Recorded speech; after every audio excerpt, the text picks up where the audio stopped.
할지어다. 그러므로 기도를 갚아주십니다. 여러분의 모든 예배를 예수님이 구름 타고 내 이름 부르시면서 축복합니다. 할렐루야. 오늘 하나님이 마태복음에 접붙이는 거예요. 영적인 폭발을 뭐라 그러냐면 풀림의 시간이라고 합니다. 하나님은 살리시는 분이십니다. 어떤 가지예요. 포도 가지. 하나님은 세계를 경영하십니다. 바로 이 땅에서, 내가 선 땅에서 단을 쌓아 하나님 않을 겁니다. 이들은요, 성전을 목적으로 하는 것이 아니라 나라를.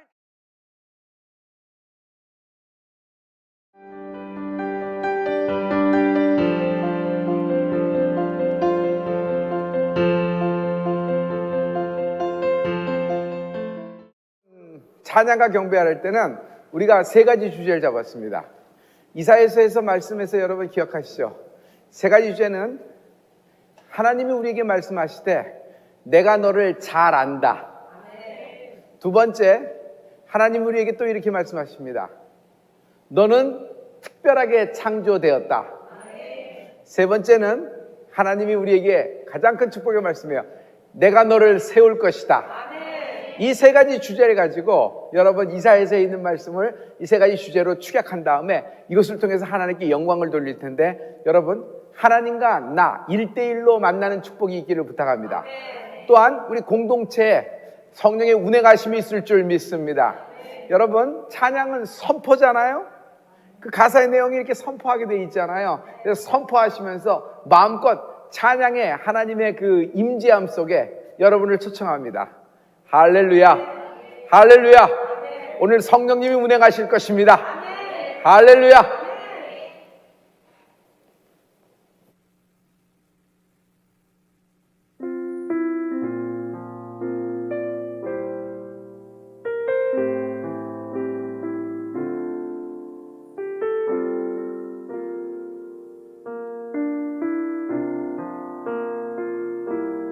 하나님은 너를 만드신 분, 너를 가장 많이 알고 계시며, 하나님은 너를 만드신 분, 너를 가장 깊이 이해하신단다. 하나님은 너를 지키시는 분, 너를 절대 포기하지 않으며, 하나님은 너를 지키시는 분, 너를 쉬지 않고 지켜보신단다. 그의 생각 셀 수 없고, 그의 자비 무궁하며, 그의 성실 날마다 새롭고, 그의 사랑 끝이 없단다. 하나님은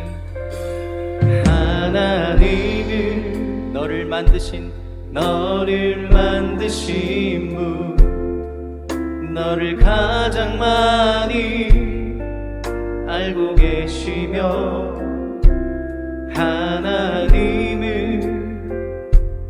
너를 만드신 분, 너를 가장 깊이 이해하신단다. 하나님은 너를 지키시는 분, 너를 절대 포기하지 않으며, 하나님은 너를 지키시는 분, 너를 쉬지 않고 지켜보신단다. 그의 생각 셀 수 없고, 자비 무궁하며 그의 성실 날마다 새롭고 그의 사랑 끝이 없단 그의 생각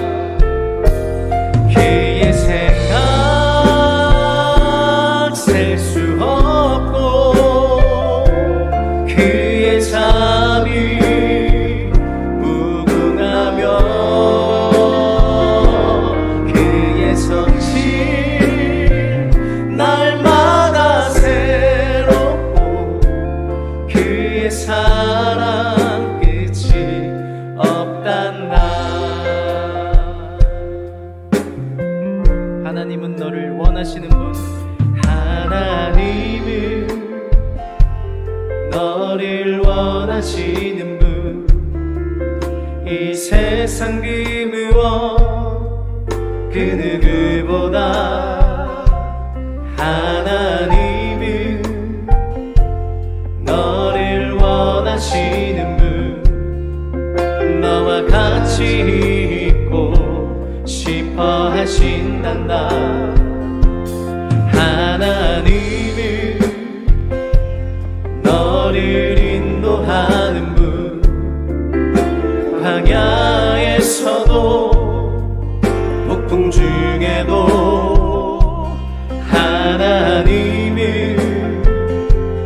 너를 인도하는 분, 푸른 초장으로 인도하신단다.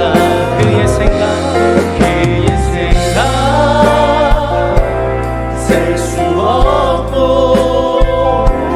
그의 자비 무궁하며 그의 성실 날마다 새롭고 그의 사랑 끝이 없다. 그의 생각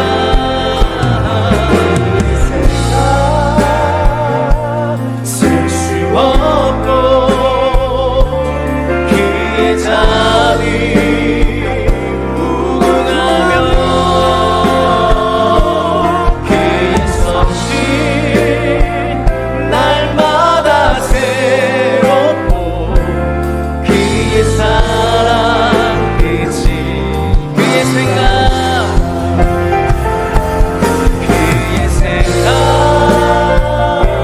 셀 수 없고 그의 자비 무궁하며 그의 성실 날마다 새롭고 그의 사랑 끝이 그의 생각 셀 수 없고 그의 생각 셀 수 없고 그의 자비 무궁하며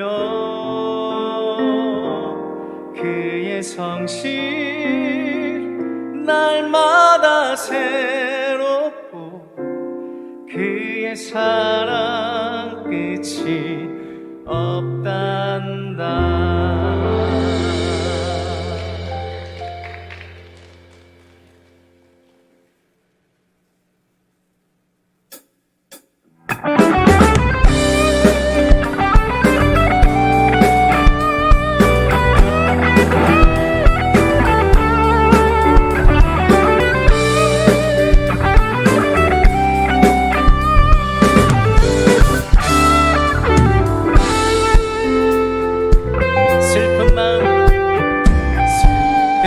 마음 있는 사람 예수 이름 믿으며 영원토록 변함없는 기쁜 마음 얻으리.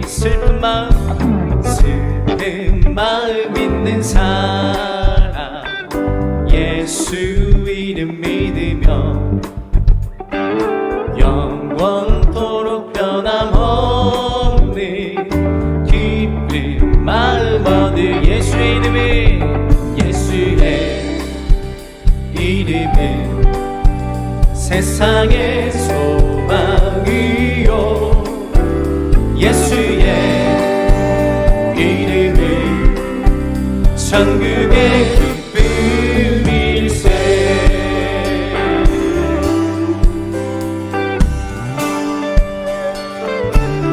존귀하신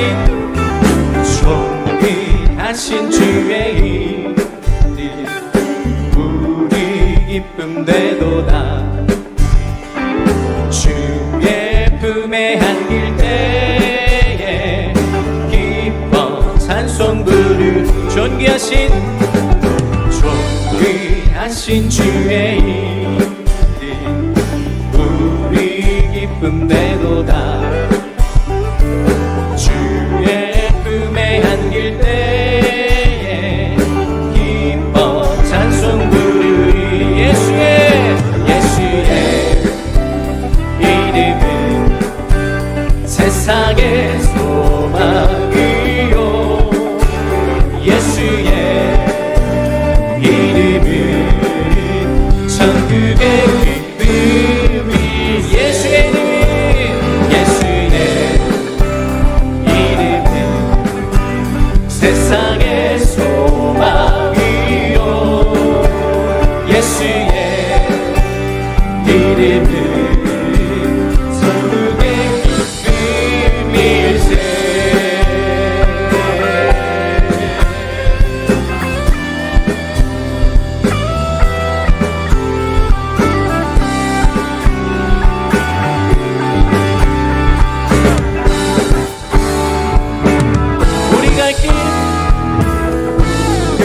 갈 길 나간 후에 보좌 앞에 나가 왕께 경배하며 멸류관을 드리니.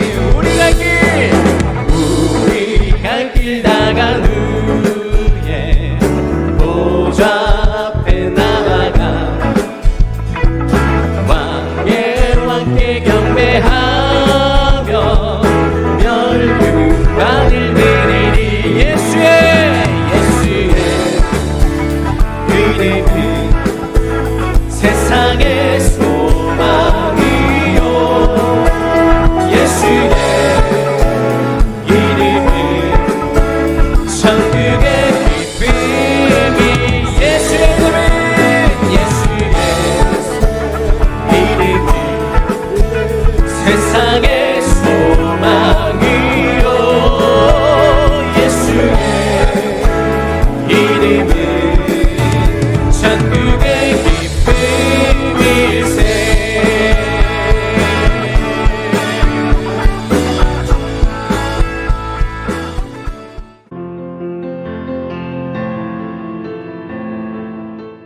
하나님은 계획을 갖고 일하십니다. 그리고 언제나 그 계획을 성취하시는 분이시지요. 그 하나님의 뜻, 하나님의 계획을 하나님의 경영이라고 얘기하는 겁니다. 하나님이 나를 위하여 경영하고 계십니다. 성도 여러분, 기업도 경영이 굉장히 중요해요. 인생의 경영, 자식농사 경영이 굉장히 중요하죠. 여러분, 경영의 열쇠가 있어요. 하나님이 경영하신다는 것입니다. 우리가 미래를 예측하기 위해서 미래학 책을 읽습니다. 그러나 미래학 책 아무리 많이 읽으면 뭐합니까? 공통점이 하나 나와요. 미래학에는 미래가 없어요. 하나님의 경영에 어제가 있고 오늘이 있고 내일이 있고 영원히 있는 것입니다. 여러분, 오늘 하나님의 경영이라는 그 관점을 가져보세요. 오늘 말씀에서 하나님의 경영이, 하나님의 뜻이, 하나님의 계획이, 이 하나님의 경영이 내게 임하게 될 것입니다. 문제는요, 동전하고 똑같아요. 앞쪽 면으로 되면은요, 이게 문제지만 이게 기회고 축복이 돼요. 하지만 뒤집어져서 뒷면이 나오면요, 여러분, 이것은 문제는 위기가 돼서 여기서 실패해서 내가 그만 낭떠러지로 떨어지는 그런 순간을 맞이하게 되는 겁니다. 한번 이 동전을 튀겨볼게요. 안면이 나오기를 바랍니다. 안면이 나왔어요. 여러분이 가진 모든 문제가 기회가 될 줄로 생각합니다. 여러분, 위기 속에 기회가 있어요. 실은요, 하나님의 경영이라는 관점을 가지면은 여러분, 마치 동전이 앞뒷면이 다른 것이 아니라 하나님의 경영이라는 동전은요, 앞뒷면이 똑같아요. 뒤도 앞면, 앞도 앞면. 그래서 하나님의 경영으로 나의 문제를 보면 나의 풀을 수 없는 불가능한 모든 문제는 그 속에 내가 다음 판으로 진행할 수 있는 기회며 오히려 그것을 통하여 하나님의 좌표에 더 가까이 가는 축복이 있게 될 줄 믿습니다. 우리가 잘 알고 있는 10명의 정탐꾼 이야기 여러분 알고 계시죠? 10명의 정탐꾼은 눈에 보이는 대로만 얘기한 겁니다. 그들이 본 곳은 맞아요. 틀리지가 않아요. 키가 커서 그들은 대장부입니다. 우리는 우리가 스스로 보고 평가하기에도 난장이 메뚜기에 불과합니다. 그러므로 우리는 망했습니다. 들어가면 죽습니다. 하지만 2명의 정탐꾼은 보고가 판이하게 다릅니다. 왜 그렇죠? 그들은요, 하나님의 계획, 하나님의 뜻, 전에 하나님이 출애굽할 때 주셨던 경영의 말씀을 기억하고 있어요. 맞다. 그러나 저들은 우리의 밥이다. 들어가자 그랬던 것이에요. 같은 것을 보고 10명은 위기로 받고, 같은 것을 보고 2명의 정탐꾼은 하나님의 경영, 하나님의 뜻, 하나님의 계획, 기회가 되는 은혜가 있을지어다. 할렐루야. 성도 여러분, 인생을 살 때 어떤 관점을 갖고 있느냐가 굉장히 중요하잖아요. 그래서 교육은 관점의 변화라고 생각해요. 하나님의 경영이라는 여러분 프레임으로 여러분 보시면요, 더 깊게 보게 될 것이고 더 멀리 볼 수 있습니다. 성도 여러분, 하나님의 경영은 언제나 타이밍이 중요합니다. 여러분도 직업이 있고 산업이 있고 업이 있고 기업이 있으시죠? 여러분, 타이밍이 얼마나 중요해요. 그래서 타이밍을 항상 고려하잖아요. 너무 빨라도 안 되고 너무 늦어도 안 되고 정확한 때에 결정이 타이밍이 맞아야 되며 언제 출하가 되며 언제 수확을 할 것인지 언제 결제가 될 것인지, 이것은 굉장히 중요한 포인트는 경영의 포인트 중에 하나입니다. 오늘 하나님의 타이밍이 맞는 날입니다. 오늘 지금 하나님의 말씀이 풀어져야 합니다. 하나님의 말씀이 내게 풀어지면요, 내게 훅 하고 뜨거움이 옵니다. 뜨거움이 오는 것은, 말씀을 들을 때 뜨거움이 오는 것은 그냥 온도가 올라가서 사람이 많아서 식은땀이 흘리고 이게 습도가 많다 이런 것이 아니에요. 내 영혼이 움직이기 시작하는 것이, 그리고 내 인생이 하나님의 말씀으로 감화가 감동이 되는 것입니다. 그러므로 오늘 하나님의 경영이 임할지어다. 이 말씀이 풀어질지어다. 하나님의 경영이 나타나리라. 15년 동안이나 하버드 대학에서 교수한 교수가 자신이 가르치면서 깨달은 것이 있다는 것이에요. 하버드에 입학한 학생들 모두들은 탁월한 능력, 탁월한 지능이라는 것을 갖고 있는 것이 아니다. 하버드에 들어온 모든 학생들은 모두 다 공통점이 있는데 자존감이 높더라. 교육이라는 것은요, 하나님의 경영을 받아들이면요, 자존감이 훅 하고 높아지는 겁니다. 성도 여러분, 우리가 자식을 교육시킬 때 국영수보다도 더 중요한 것이 있어요. 수능, 여러분 등급, 어떤 점수보다도 더 소중한 것이 있어요. 그것은 어릴 때부터 조기 교육을 시켜야 되는데 자존감을 높이는 교육을 시켜야 됩니다. 성적은 좋고 원하는 데 있고 등급도 좋아요. 그러나 그렇다고 그 등급대로 그 성적대로 인생이 그대로 진행되나요? 아니에요. 어떤 얘기, 어떤 말이 들리더라도 흔들리지 않는 자기의 자존감이라는 것이 있어야 돼요. 여러분, 유대인 얘기를 해볼게요. 유대인은 두 가지 특징이 있는 것 같아요. 제가 보기엔. 그들은 타이밍이 기가 막혀요. 언제나 우왕좌왕하지 않고 언제나 좋은 타이밍에 딱 잡고 그 좋은 타이밍에 실행을 하는 능력이 있어요. 두 번째, 유대인들은요, 자존감이 높아요. 우리는 하나님이 선택했어. 하나님이 우리를 뽑았어. 그리고 이 땅은 하나님이 주신 것이야. 서슴지 않아요. 뭐가 있죠? 유대인의 배후에는 세계를 경영하시는 하나님의 말씀을 믿는 믿음이 그들에게 있더라. 여러분, 경영이라는 말은 헬라어로, 신약은 헬라어로 쓰여 있잖아요. 헬라어의 경영이라는 말은 오이코노미아라고 적혀 있습니다. 오이코노미아. 여러분, 이 뜻은 아주 쉬워요. 간단히 풀어질 수가 있거든요. 무슨 뜻이냐면요, 집을 경영하다, 또는 집을 건축한다, 그 집을 세운다. 집하고 관련돼 있어요. 한번 넓게 가보죠. 기업을 세워나가는 것입니다. 더 넓게 가보죠. 나라를 세워나가는 겁니다. 더 넓게 가죠. 여러분, 온 우주를, 열방을, 온 우주를 여러분 세워나가는 것을 오이코노미아라 그럽니다. 이 오이코노미아가 라틴어에 영향을 주고 프렌치에 영향을 줍니다. 그래서 영국에서 단어가 나왔는데 그 단어에서 나온 것이 이코노믹이라는 단어가 나온 겁니다. 우리는 흔히 경제라고 알고 있지만 거기에는 매니지먼트, 어드미니스트레이션, 여러분 경영이라는 말이 굉장히 많이 포함되어 있거든요. 그래서 여러분, 오늘 하나님이 경영하시는 것입니다. 하나님의 경영을 한자로 어떻게 풀었었냐면 경륜이라고 얘기한 겁니다. 그래서 하나님의 경륜이 임할지어다, 하나님의 뜻이 임할지어다, 하나님의 계획이 나타날지어다 하면 하나님의 경영이 오늘 우리에게 임한다. 하나님의 이 경영을 예언으로 받은 자가 있습니다. 일찍이 이사야 선지자. 그는요, 이 하나님의 경영을 빅 픽처, 어떤 디테일한 부분 하나하나를 본 것이 아니라 큰 그림으로 봤어요. 그가 본 것은 이겁니다. 어느 날 바벨론이 일어나 너희를 공격하게 되고 너희는 망하고 너희는 포로로 끌려가게 된다는 것입니다. 모든 사람이 이사야의 환상과 예언을 받아들일 수가 없어요. 왜죠? 당시에 바벨론은 저기 가족 몇몇 가족이서 아웅다웅하면서 이제 일어나는 신생 부족 국가에 불과해요. 그것도 유다에서 굉장히 멀리 떨어져 있어요.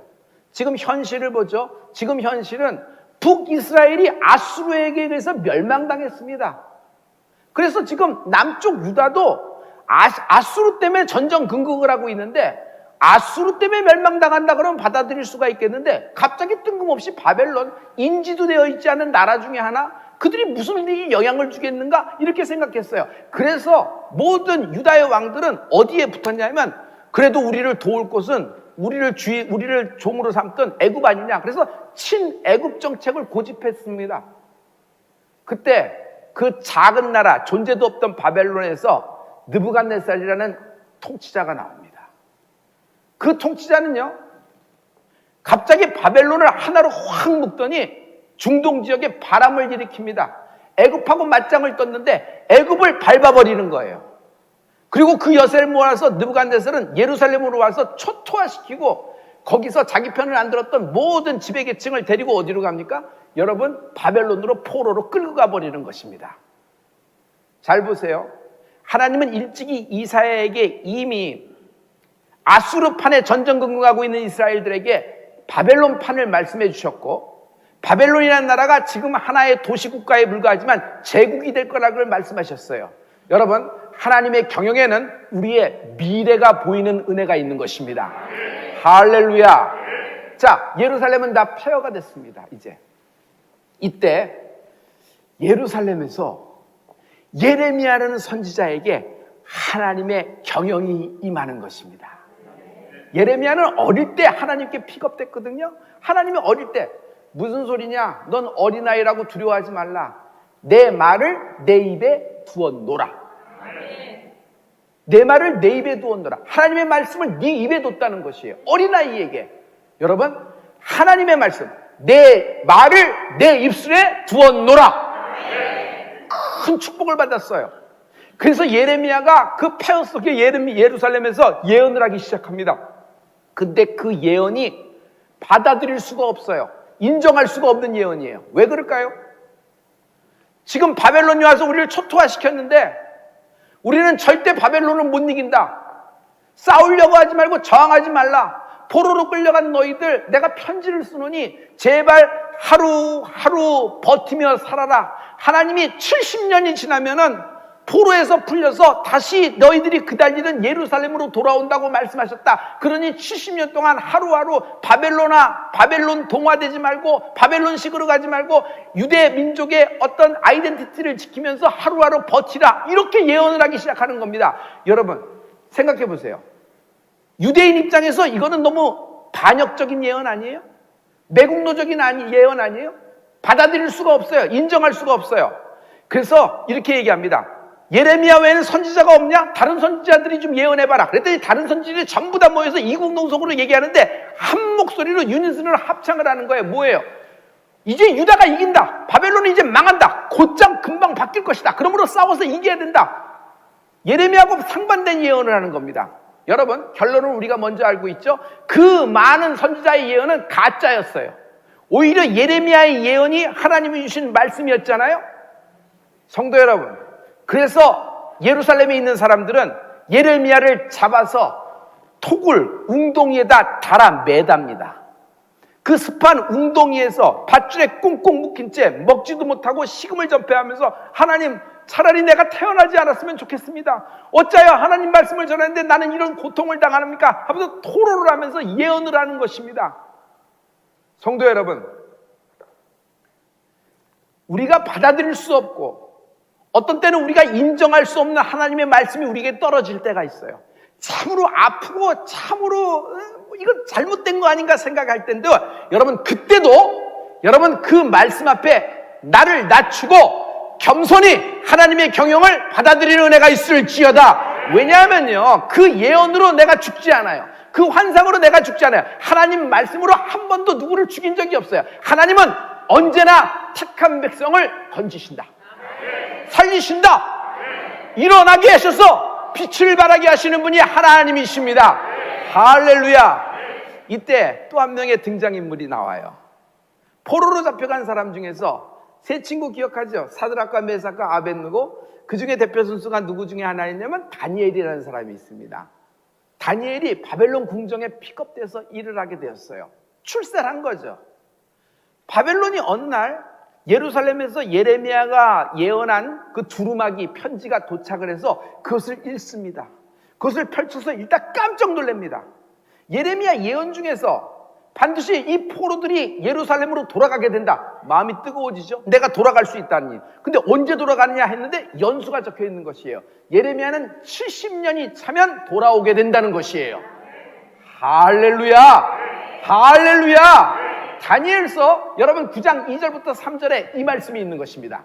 우리 다 같이 곧 그 통치 원년에 나 다니엘이 서책으로 말미암아 여호와의 말씀이 선지자 예레미야에게 임하여 고하신 그 연수를 깨달았나니 곧 예루살렘의 황무함이 70년 만에 마치리라 하신 것이니라.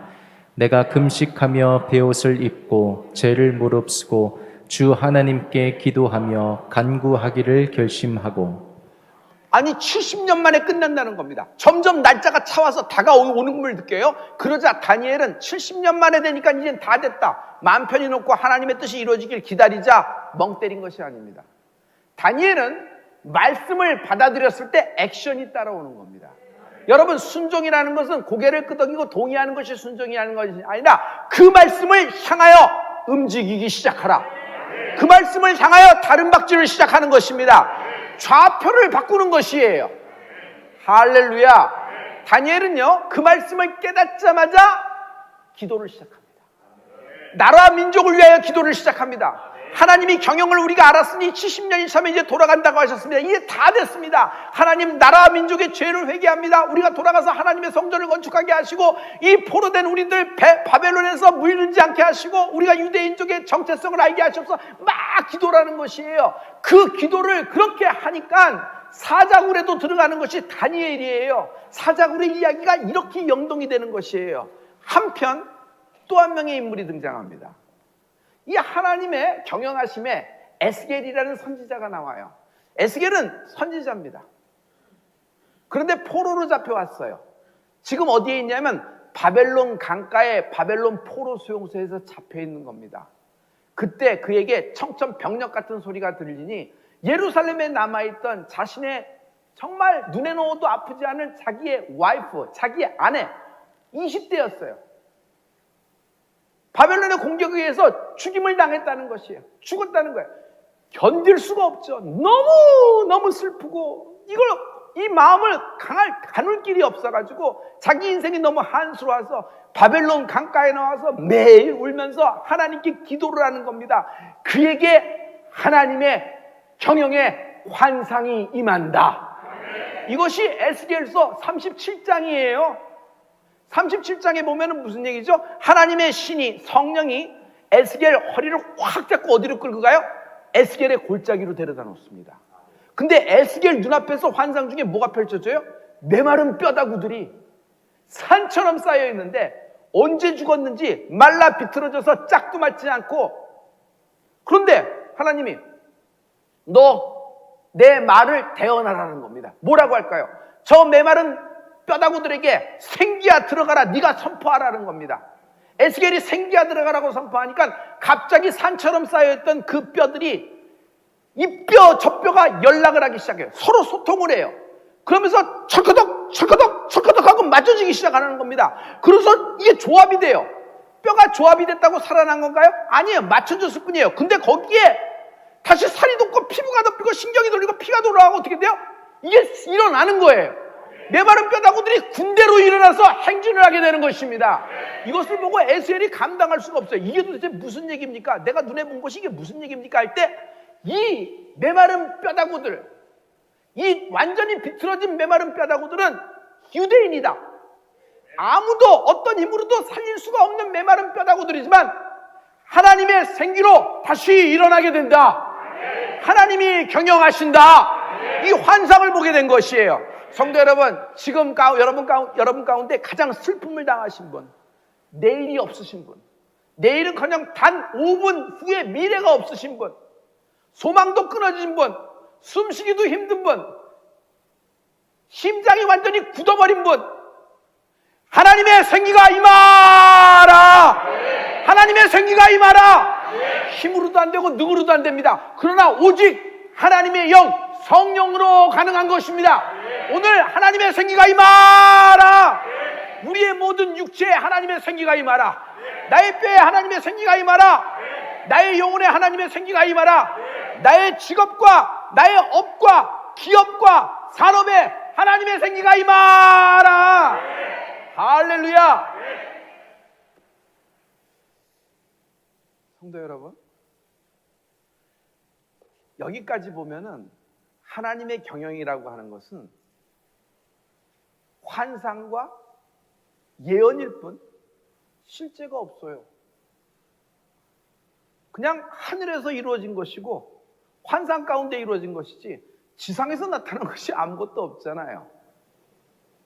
그런데 오늘 다니엘서 5장에서 그 하나님의 경영이 실제적으로 나타난다.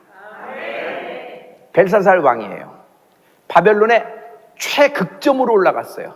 군사력도 세서요. 성 밖에 적군이 연합을 해서 에워싸고 있어도 벨사살 왕은 끄떡하지 않아요. 저들 하나 문제가 안 되는 겁니다. 그래서 벨사살 왕은 그럼에도 불구하고 잔치를 여는 겁니다. 많은 귀족과 왕족을 초청해서 잔치를 여는데 잔치가 한참 무르익고 흥이 돋기 시작하자 벨사살 왕이 이상한 명령을 내립니다. 예루살렘 포로로 내려올 때 갖고 온 전리품 있지. 그 전리품 중에서 예루살렘 성전에, 하나님의 성전에서 제사 드릴 때 사용하던, 예배 때 사용하던 모든 성전 기구들, 금으로 된 것들 전부 다 갖고 오라는 겁니다. 그게 뭐예요? 일곱촛대. 그게 뭐예요? 여러분, 떡상들. 그게 뭐예요? 여러분, 분향단. 하나님께 기도할 때 사용되는 것. 우리는 말만 들어도 거룩해서 근처도 못 가고 만지지도 못하는 건데 그걸 갖고 오라는 겁니다. 그걸 갖고 와서 뭐예요? 이술저술 거기다 다 부어요. 그리고 휘저어서 술을 말아 돌려버립니다. 그래서 서로 술을 말아서 돌려서 마시는 것입니다. 그냥 가장 치욕의 순간, 자기가 가장 힘있다고 생각해서 그냥 어느 선을 넘어가서 막 하는 겁니다. 그 정도로 벨사살 왕이 힘있고 바벨론이 최꼭지점에 갔을 때입니다. 그렇게 그 술을 마시는 순간에 갑자기 하얀색 회벽에 손이 나타납니다. 손만 나타나요. 여러분 생각해요. 하얀색 회백에 손만 나타나요. 근데 그 손이 손가락으로 글씨를 쓰기 시작합니다. 탕탕탕탕탕탕탕탕탕탕탕탕탕탕 쓰기 시작합니다. 이게 뭐냐? 읽을 수가 없어요. 그걸 읽을 수가 없어서 이게 뭐냐니까 벨사살 왕이 그냥 이빨이 떨리고 두 다리가 덜덜덜 떨려서 모든 마음이 다 녹아져 내려가는 걸 하는 장면이 나옵니다. 여러분, 하나님 말씀이 거기서 그 장면이 다니엘서에 나옵니다. 다 같이. 그때에 사람의 손가락이 나타나서 왕궁 촛대 맞은편 분벽에 글자를 쓰는데 왕이 그 글자 쓰는 손가락을 본지라. 그 왕이 그 글자 쓰는 손가락을 딱 봤는데 읽을 수가 없는 거예요. 이때 다니엘이 등장합니다. 다니엘이 왕의 요청에 의하여 그 문자를 읽어냅니다. 왕이시여, 제가 읽어보겠습니다. 메네메네 데겔 우바루신, 메네메네 데겔 우바루신. 무슨 뜻인지? 왕, 하나님은 저울을 갖고 계신데 하나님의 저울에 왕의 인생을 한번 달아보니까 왕은 함량 미달입니다. 왕은 함량 미달입니다. 왕은 이제 끝났습니다. 그리고 왕의 기업 바벨론, 이 바벨론이라는 나라는 이제 두 동강이 나겠고 이제 이날로 무너질 것입니다. 이 얘기가 적혀 있는 겁니다. 벨사살 왕은 그 얘기를 듣고 정신이 혹 나가 버립니다. 여러분, 결론으로 혹 넘어가죠. 벨사살 왕은 그날 밤 급사에 죽어버립니다. 벨사살 왕이 거기서 죽어버리고, 여러분, 벨사살 왕이 지병이 있었던 것이 아니에요. 뭐 갑자기 심장 쇼크가 있었던 것도 아니에요. 무슨 일이 생긴 거예요? 여러분, 그냥 멀쩡하던 사람이 한 방에 훅 가버린 것이에요. 왜 그래요? 손이 나타났잖아요. 그게 뭐야? 하나님의 손이 나타난 것입니다. 그러자 벨사살 왕이 죽자마자 그 밤에 동시에 무슨 일이 있냐면 바벨론 성, 얼마나 높고 얼마나 두꺼운지 몰라요. 그걸 함락시킬 수가 없을 정도예요. 그런데 안에서부터 성문을 누군가 열어주자 밖에서 포위하고 있던 메대와 바사 연합군들이 무혈입성을 합니다. 무혈입성을 하자마자 벨사살의 바벨론 제국이 하루아침에 가장 최상 꼭지점에 화려하라고 불리물리했던 그 바벨론 성, 도저히 무너질 것 같지 않던 그 성이 하루아침에 무너져버리고 메대와 바사라는 나라가 서버리게 되는 것입니다. 여러분, 메대와 바사가 서면서 정책이 바뀌어버립니다. 모든 바벨론의 포로들은 자기의 고향으로 돌아가라. 유대인들은 특히 돌아갈 때 자기의 재산과 자기의 기업을 갖고 돌아가라. 그리고 무너졌던 예루살렘 성전을 너희들의 손으로 다시 지어도 좋다. 내가 지원까지 할 것이다. 고레스 왕의 칙령까지 발표가 되는 것입니다. 할렐루야. 그럼 뭐가 돼요? 여러분, 이 하나님의 경영에 대한 예언의, 이사야서의 예언의 말씀, 예루살렘 성의 예레미야를 통한 하나님의 경영에 대한 예언의 말씀, 다니엘이 깨달았던 하나님의 말씀, 그리고 기도했던 말씀, 에스겔이 보았던 메마른 뼈다구들이 연락하여 맞춰지는 그런 모든 그 환상, 이 모든 하나님의 경영이 실제로 성취가 되는 날이다. 성도 여러분, 하나님의 경영이 오늘 임한다.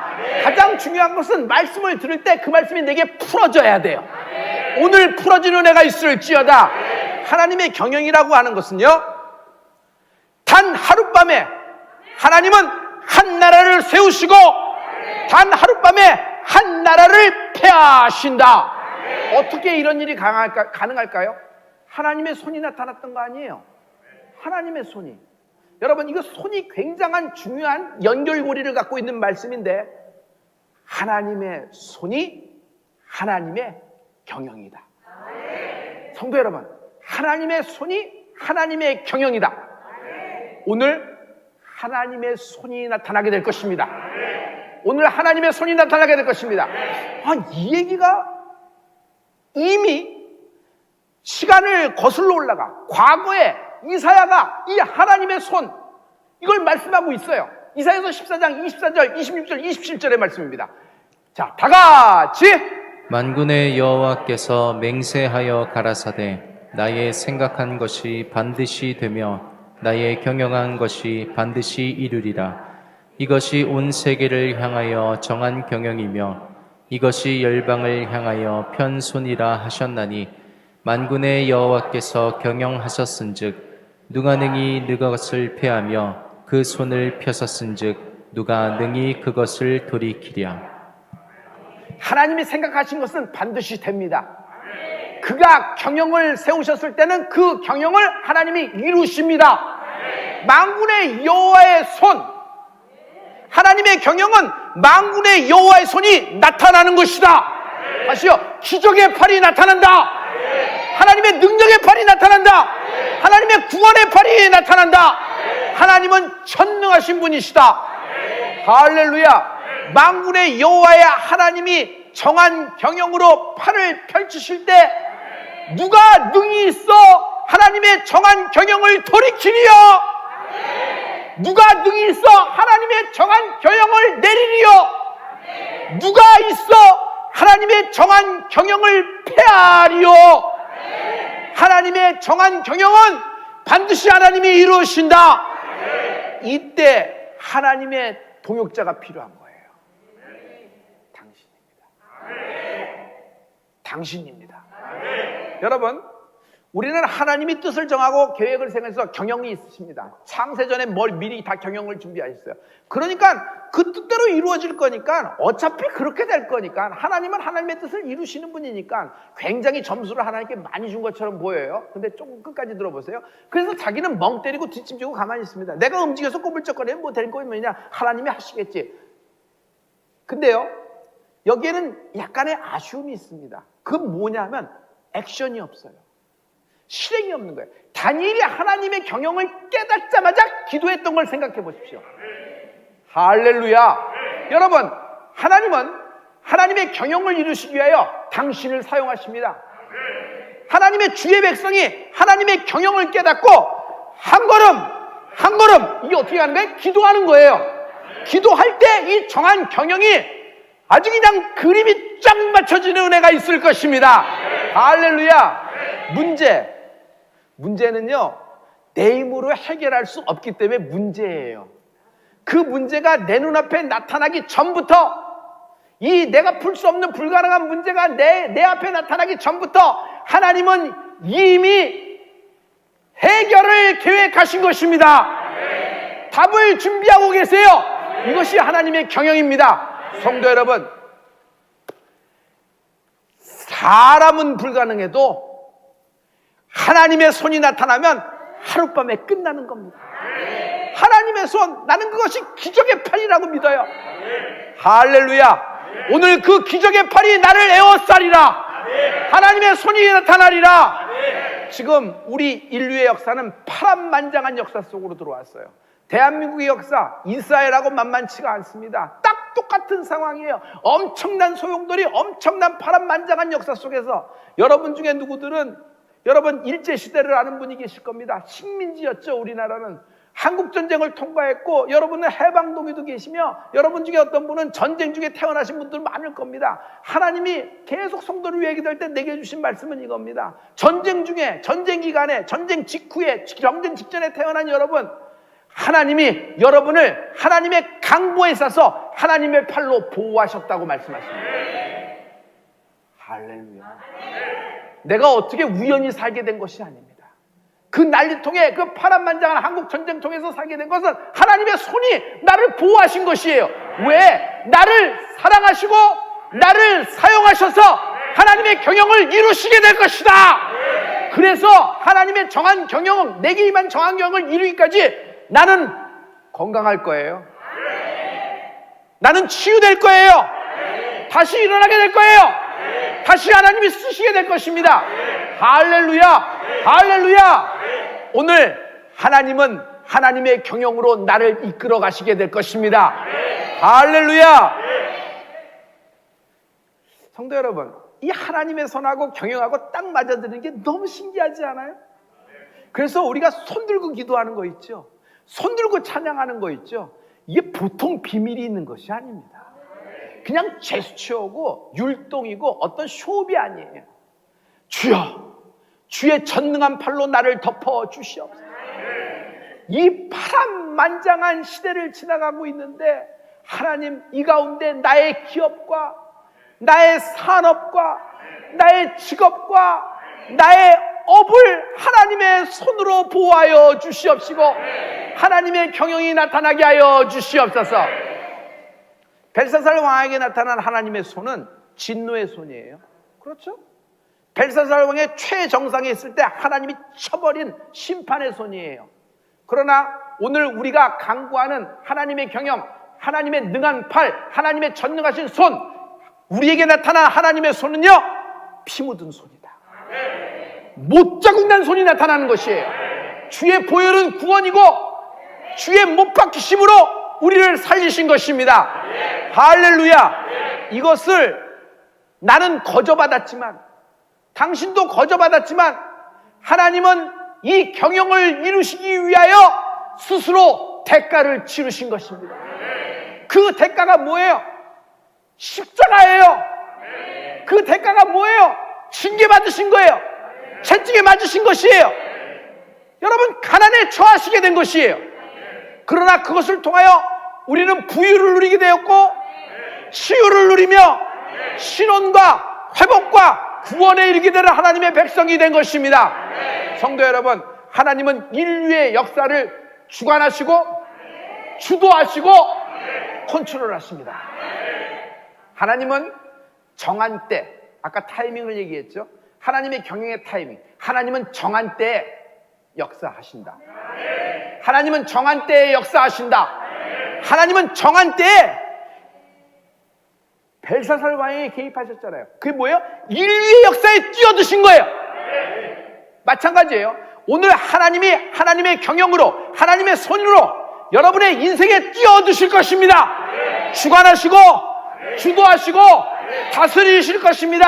하나님의 경영을 이어가시게 될 것입니다.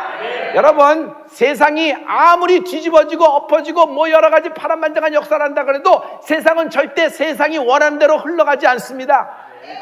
왜냐하면 하나님의 경영이 있기 때문입니다. 하나님의 경영이 있기 때문입니다. 마귀는 이 하나님의 경영, 하나님의 경륜이 이루어지지 못하도록 당신을 핍박할 겁니다. 마귀는 하나님의 경영이 나타나지 못하도록 당신을 공격하게 될 겁니다. 왜냐? 당신의 기도가 그것을 이루어가고 있으니까. 할렐루야. 하나님은 우리를 사용하십니다. 성도 여러분, 여기 복음의 기쁜 결론이 나옵니다. 최후의 승리가 우리의 것이다. 반드시 우리가 이기게 될 것이다. 날 향한 하나님의 경영은 이미 골고다에서 이루어진 것입니다. 구약에 그렇게 기다리던 메시아 그러고 몇천 년이 지났지만 기다리고 구약이 끝나고 암기가 돼서도 기다리는데 갑자기 어느 날 독생자 예수 그리스도가 성육신하여 이 땅에 나타나십니다. 그리고 그의 모든 복음, 전파, 치유 사역, 제자 사역 이것을 마치시고 여러분 고난받고 여러분 죽으시고 부활하시고 승천하셔서 보좌 앞에서 영광을 받으신 후에 그냥 너무너무 빠르게 움직이는 걸 볼 수 있어요. 그냥 마가다락방에 성령을 10일 만에 보내주신 것을 볼 수 있습니다. 할렐루야. 여러분, 하나님의 정한 때가 임했다는 것입니다. 성도 여러분, 오늘 전능하신 하나님의 경영이 당신의 기업과 산업과 직업과 업에 나타나게 될 것이다. 인생에 나타나게 될 것이다. 할렐루야. 할렐루야.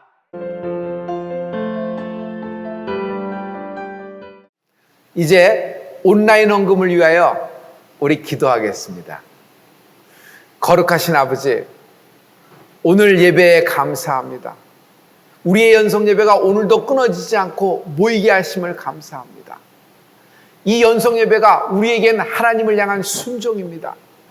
우리의 평생 순종이 아버지 하나님의 영광이 될 수 있도록 도와주시옵소서.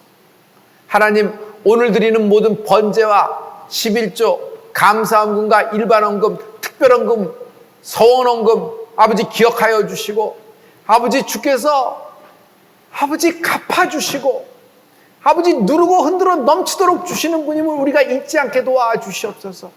하나님의 충만한 응답을 받게 도와주시옵시고 아버지 이것이 우리의 기쁨이요 소망 갖게 도와주시옵소서. 어려운 때 드리는 아버지 저들의 헌금을 아버지 특별히 역사하시고 사랑하심을 감사합니다. 아버지, 우리가 하나님께 감사합니다. 평생을 통하여 평생 감사되게 도와주시옵소서. 이 헌금이 쓰이는 곳에 주의 나라와 주의 영광을 위하여 선교와 전도를 위하여 사용되게 도와주시고, 아버지, 마침내 북한 땅에 교회가 다시 서며 복음이 가로지르게 될 것을 믿습니다. 나사렛 예수의 이름으로 축복하고 기도드렸습니다. 아멘.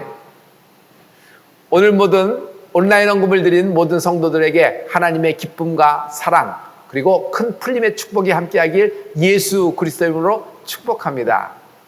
성도 여러분, 우리의 연속 예배가 이렇게 끊어지지 않고 여러분 순종적으로 오셔서 너무 감사하고 기쁩니다. 이 예배가 끊어지지 않도록 끝까지 여러분 붙어 있으십시오. 그리고 이 예배가 이렇게 지속될 수 있는 것은 여러분의 구독과 좋아요에 힘을 붓고 있어요. 실제적인 숫자거든요. 여러분의 구독과 좋아요에 정말 너무 감사합니다.